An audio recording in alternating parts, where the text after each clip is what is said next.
Hello again, all my foxy friends. Welcome back to my channel. If you're into tarot, books, earth magic, and tools that speak to your soul, you're in the right place.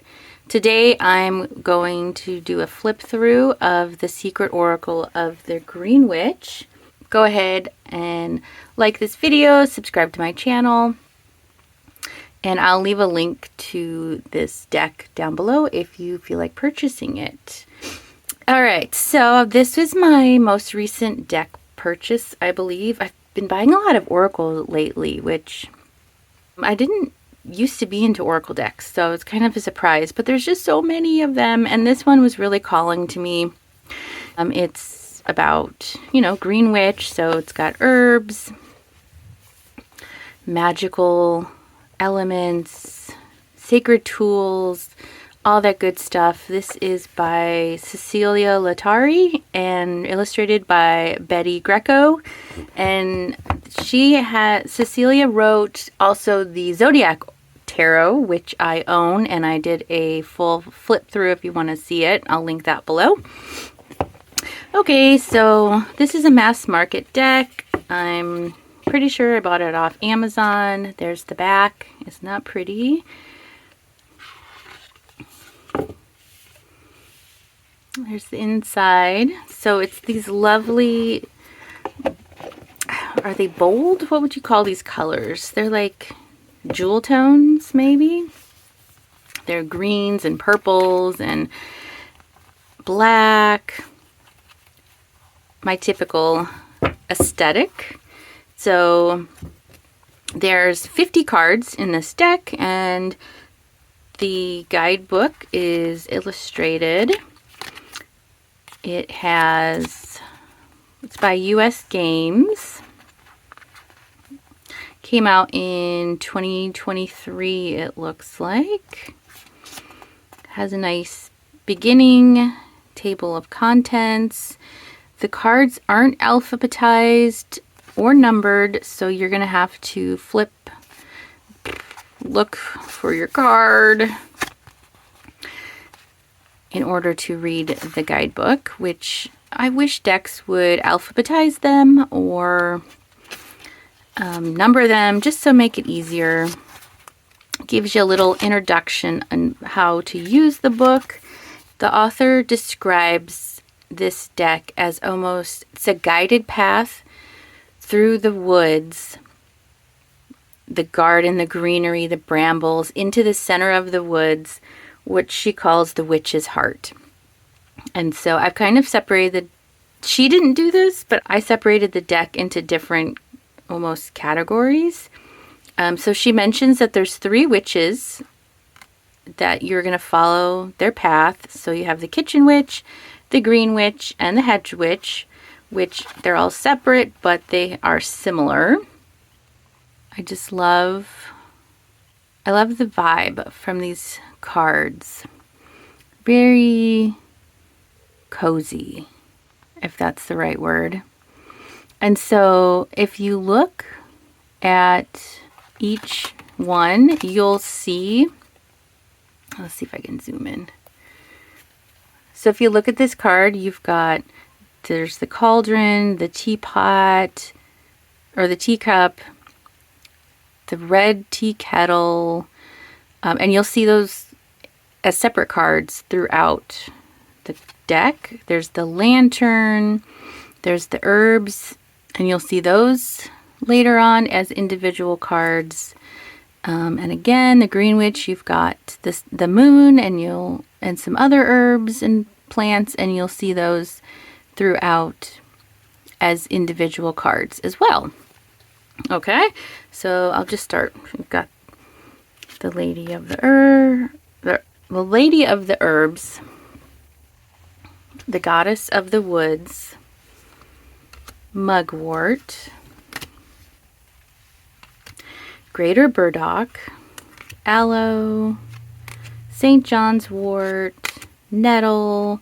Oh, so then after the witches, I separated, these are all the plants.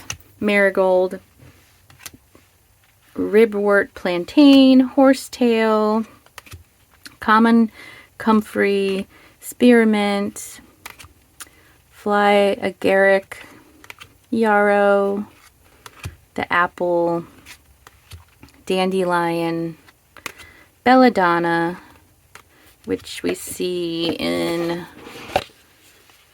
the box, mandrake, and then we start this next section, which I kind of consider like the tools that these witches will be using.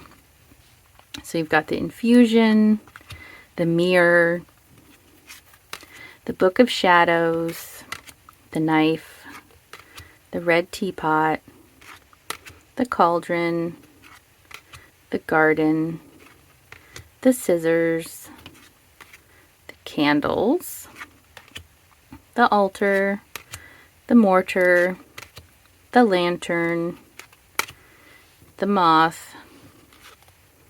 Okay, and then this is another section. These are kind of like, they're not necessarily like physical objects that you could use as tools, but they're just part of the Green Witch path. So contact, floral essence, the magic circle, green magic, the phases of the moon, the path, a garden of your own, water, the sacred space, the mystery, viriditas, quietness. Oof, don't you want to be there? I just want to be there. Purification, alchemy, enchantment, and the witch's heart. Aren't those cards lovely? So they're borderless, as you can tell. There's the backs again. Since this is all about, where did it go? Since this whole journey leads us up to the witch's heart, I thought we would read that from the guidebook. So let's find it. Page 55. Let me just read you an excerpt because I really enjoy her writing. This deck includes 3 main witches of this path: the Green Witch, the Kitchen Witch, and the Hedge Witch. Each of them will reveal to you a part of her magic. Many of the cards are dedicated to plants, the first allies of this kind of witch. The deck itself becomes a magical object through which to better understand the signs and symbols that you will find as you wander further and further into the woods. From cruel spells to the moths that fly on moonlight nights, you will discover various practices and explore a number of different environments. And finally, a space just for you. Follow the path of illumination through the greenery, and you will reach the very heart of the woods, the witch's heart. Here we go. So this is an unusual deck in that there's no keyword. If you read this guidebook, they don't give a specific keyword to each card. So I went through and made my own, just because that's how I'm used to using oracle cards. So the witch's heart. The heart of every witch beats in the middle of the woods. Made up of chestnut leaves, small acorns, shining grasses, and deer prints, all witches recognize its heartbeat. It is that force that leads you outdoors, that makes you smile at a dandelion, that accompanies you onto your balcony or into the garden just outside the city. Follow the sound of your heart. Listen to it. To yourself, this card reminds you that there is not always the need for explanations. Sometimes you just have to feel. Let's see. So what did I come up with as my keyword? Spirit. Is what I picked. So there's just a quick flip through of the Secret Oracle of the Green Witch by Cecilia Latari. I hope you enjoyed it. In my next video, I will share the perfect deck that I pair this oracle with. So thanks for watching. Bye.